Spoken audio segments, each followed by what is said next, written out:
Assalamualaikum warahmatullahi wabarakatuh. Salam sejahtera bagi kita semua. Semoga selalu dalam lindungan Tuhan Yang Maha Esa. Yang terhormat Bapak dosen saya, Bapak Prasetyo Kurniawan. Saya, Lydia Apriani, ingin menyampaikan presentasi visual mata kuliah riset operasi dengan judul Manajemen Proyek Forward Pass. Manajemen Proyek Forward Pass.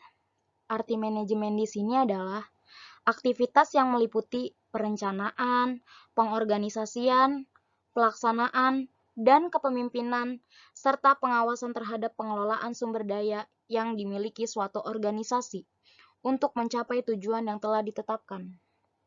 Sedangkan proyek adalah suatu kegiatan sementara yang dilakukan atau yang berlangsung dalam waktu terbatas dengan alokasi sumber daya tertentu dan dimaksudkan untuk menghasilkan produk yang kriterianya telah digariskan dengan jelas.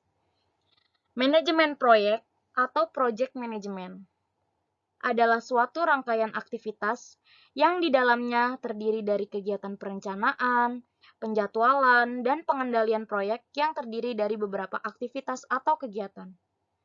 Fokus utama manajemen proyek adalah pencapaian tujuan akhir proyek dengan segala batasan yang ada, waktu, dan dana yang tersedia.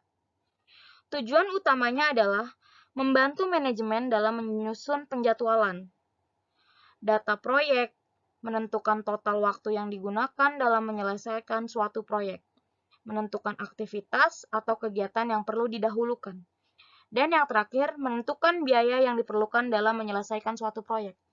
Sedangkan forward pass di sini adalah forward pass digunakan untuk mengidentifikasi waktu-waktu terdahulu sebelum suatu aktivitas pengerjaannya dapat dimulai. Semua pendahulu langsung harus diselesaikan. Berikut adalah kriteria forward pass. A. Jika suatu aktivitas hanya mempunyai satu pendahulu langsung, ES-nya sama dengan EF dari pendahulunya. B. Jika suatu aktivitas mempunyai beberapa pendahulu langsung, ES-nya adalah nilai maksimum dari semua EF pendahulunya dengan rumus ES sama dengan max buka kurung EF semua pendahulu langsung tutup kurung.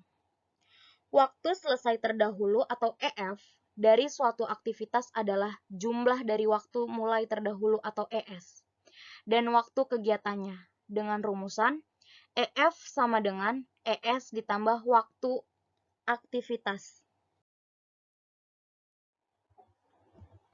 Slack time. Slack time adalah waktu yang dimiliki oleh sebuah kegiatan untuk bisa diundur tanpa menyebabkan keterlambatan proyek keseluruhan. Slack N sama dengan LS dikurang ES. Slack N sama dengan LF dikurang EF. Jadi, mendapatkan LS dikurang ES.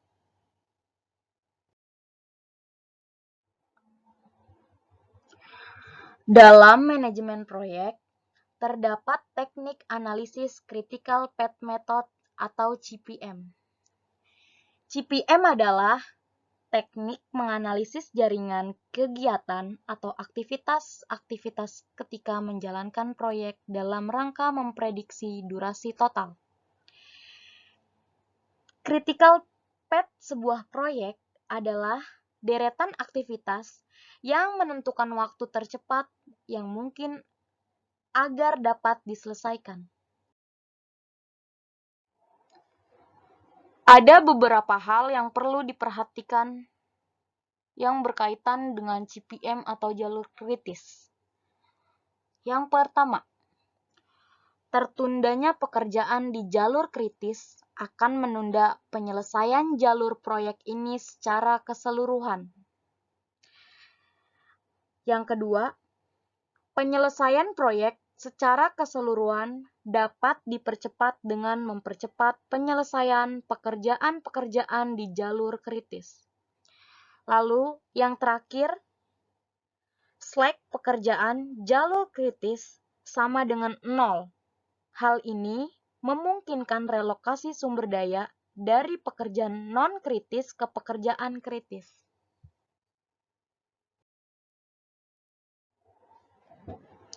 Beberapa istilah dalam CPM. Yang pertama, ES atau Early Start. Artinya, kapan pekerjaan tersebut paling cepat dapat dimulai. Yang kedua, EF atau Early Finish. Artinya, kapan pekerjaan tersebut paling cepat dapat diselesaikan. Yang ketiga, LS, Let's Start. Artinya, kapan pekerjaan tersebut paling lambat dapat dimulai. Yang keempat, LF, Let's Finish.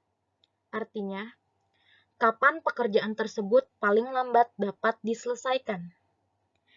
Yang kelima, E, Earliest Event Occurrence Time. Artinya, saat tercepat terjadinya peristiwa. Dan yang terakhir, L, Last Event Occurrence Time, yang artinya saat paling lambat yang masih diperbolehkan bagi suatu peristiwa terjadi. 3 asumsi dasar dalam menghitung CPM. 1. Proyek hanya memiliki satu initial event atau start dan satu terminal event atau finish. 2. Saat tercepat terjadinya initial event adalah hari ke-0. 3. Saat paling lambat terjadinya terminal event adalah LS sama dengan ES.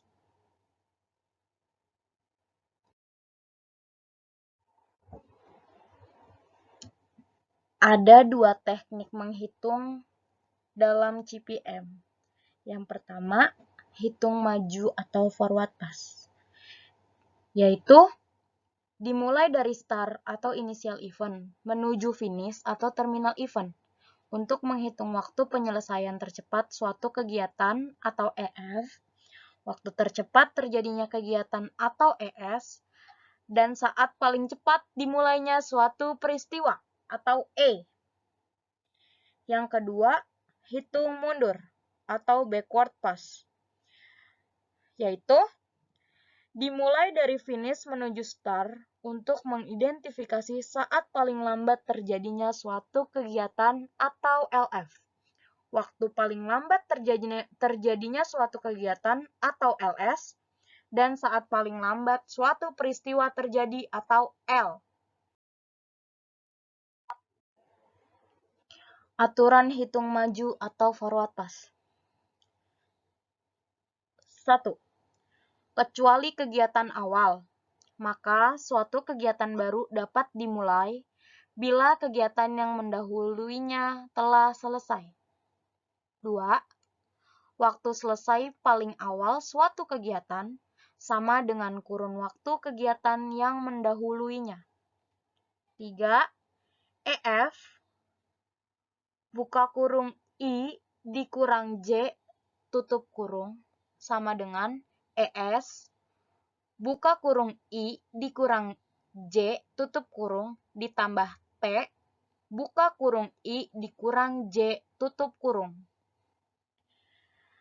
4. Bila suatu kegiatan memiliki 2 atau lebih kegiatan-kegiatan terdahulu yang menggabungkan, maka waktu mulai paling awal atau ES kegiatan tersebut adalah sama dengan waktu selesai paling awal atau EF yang terbesar dari kegiatan terdahulu. Oke, contoh soal. Ada sebuah perusahaan pembuatan permen cap enak yang terdapat di Pamulang, di mana proses pembuatan permen tersebut harus melewati beberapa proses kerja, mulai dari proses A hingga proses O.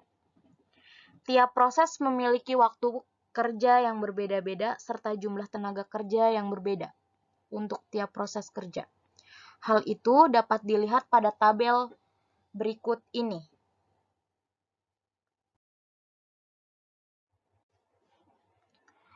Berikut tabel waktu kerja perusahaan permen cap enak.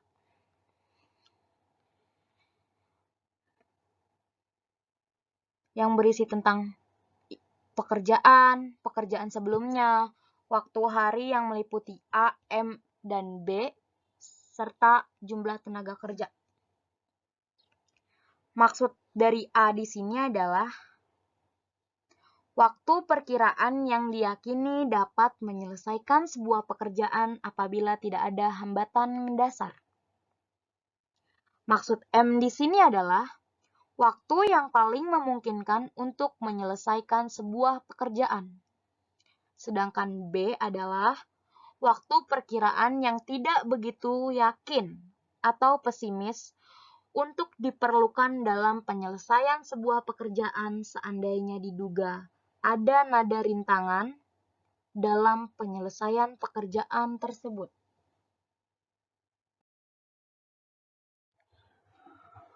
Pertanyaannya adalah, yang pertama, tentukan waktu yang dibutuhkan untuk menyelesaikan pekerjaan tersebut.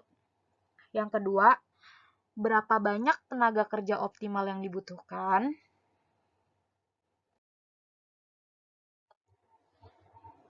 Langkah pertama, kita harus membuat tabel expected time atau T. Expected time atau T merupakan waktu yang diharapkan dapat menyelesaikan sebuah pekerjaan. Rumus perhitungannya, waktu optimis ditambah buka kurung 4 dikali waktu perkiraan paling mungkin, tutup kurung, ditambah waktu pesimis dibagi 6.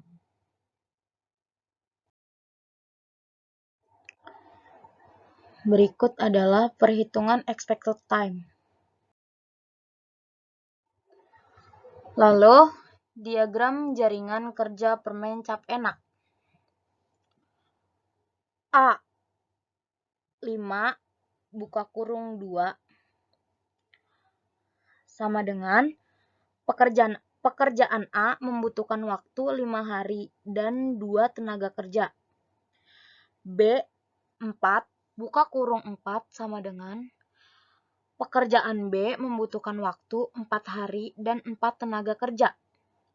C 4 buka kurung 4 sama dengan pekerjaan C membutuhkan waktu 3 hari dan 6 tenaga kerja. D 4 buka kurung 4 sama dengan pekerjaan D membutuhkan waktu 3 hari dan 3 tenaga kerja. E 4 buka kurung 4 sama dengan pekerjaan E membutuhkan waktu 8 hari dan 5 tenaga kerja. F 4 buka kurung 4 sama dengan pekerjaan F membutuhkan waktu 6 hari dan 7 tenaga kerja.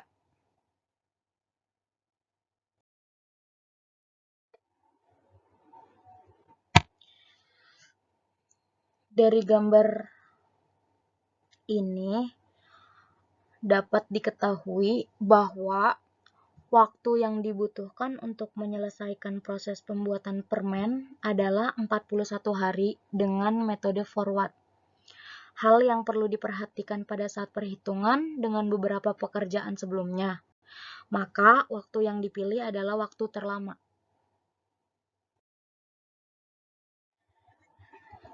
Berikut tabel waktu tiap pekerjaan.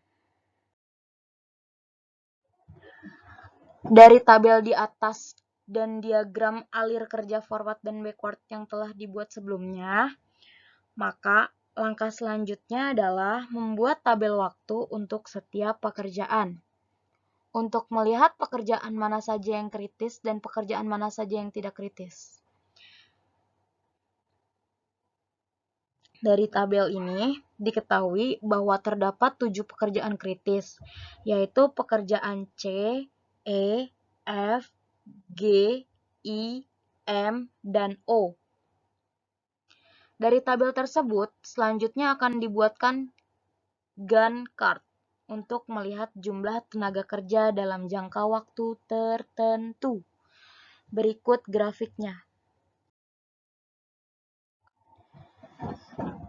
Berikut tabel unskilled labor metode forward. Di sini terlihat bahwa jumlah tenaga kerja optimal yang harus disediakan oleh perusahaan adalah sebanyak 16 tenaga kerja. Tenaga kerja tersebut paling banyak dibutuhkan pada hari ke-22 hingga hari ke-25, di mana pada hari tersebut terdapat pekerjaan I, J, dan K yang harus diselesaikan. Jadi, kesimpulan dari metode forward pass adalah forward pass digunakan untuk mengidentifikasi waktu-waktu terdahulu sebelum suatu aktivitas pengerjaannya dapat dimulai. Semua pendahulu langsung harus diselesaikan, yang dimulai dari start menuju finish, untuk menghitung waktu penyelesaian tercepat suatu kegiatan, waktu tercepat terjadinya kegiatan, dan saat paling cepat dimulainya suatu peristiwa. Terima kasih untuk perhatiannya dan waktu untuk mendengarkan penjelasan visualisasi mata kuliah riset operasi yang berjudul Manajemen Proyek Forward Pass. Mohon maaf bila mana terdapat kekurangan atau penjelasan yang tidak pas. Terima kasih kepada Bapak Prasetyo Kurniawan. Wassalamualaikum warahmatullahi wabarakatuh. Lydia Apriani.